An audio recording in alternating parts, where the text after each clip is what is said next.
Ah oui, le 18 juin 1940, c'est l'appel du général de Gaulle, mais finalement, peu de personnes l'ont entendu parmi les rebelles, puisque certains s'engagent ou partent pour combattre avant le 18 juin.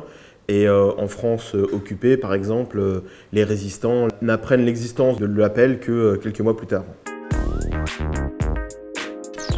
Les motivations qu'ils évoquent sont le cadre familial, la guerre de 14, l'idée d'être digne de ses aïeux, le patriotisme, la France, l'anti-germanisme, l'antifascisme aussi, l'engagement politique.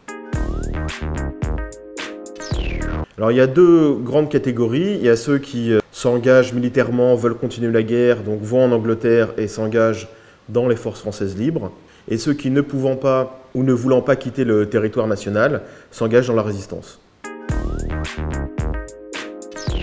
Une histoire qui m'a marqué parmi d'autres, c'est celle du capitaine Paul Jourdier, pour son côté un peu Laurence d'Arabie, puisqu'il est le commandant du premier escadron de ce pays marocain, et à la faveur de mouvements de troupes, le 30 juin 1940, par refus de l'armistice, il décide de continuer le combat et de passer le Jourdain qui le sépare de la Palestine britannique, et il entraîne ses hommes en leur disant « Je vais traverser, je vais en Palestine, ceux qui veulent continuer me suivent, je ne me retournerai pas, deux chemins s'offrent à vous, celui du déshonneur et celui de l'honneur ».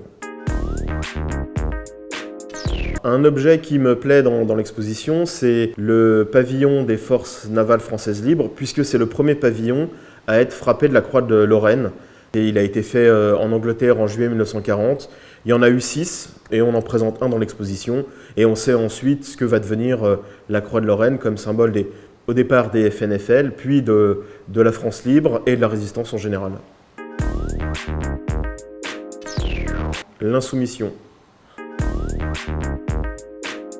Aujourd'hui, l'engagement des Compagnons de la Libération m'inspire que rien n'est jamais perdu, que lorsqu'on dit qu'il n'y a pas de plan B, pas d'autre alternative, qu'il faut se conformer aux choses telles qu'elles sont, et en fait, il y a toujours un moyen de se battre. Le renoncement n'est jamais la voie à suivre, et qu'il ne faut jamais désespérer de l'état des choses.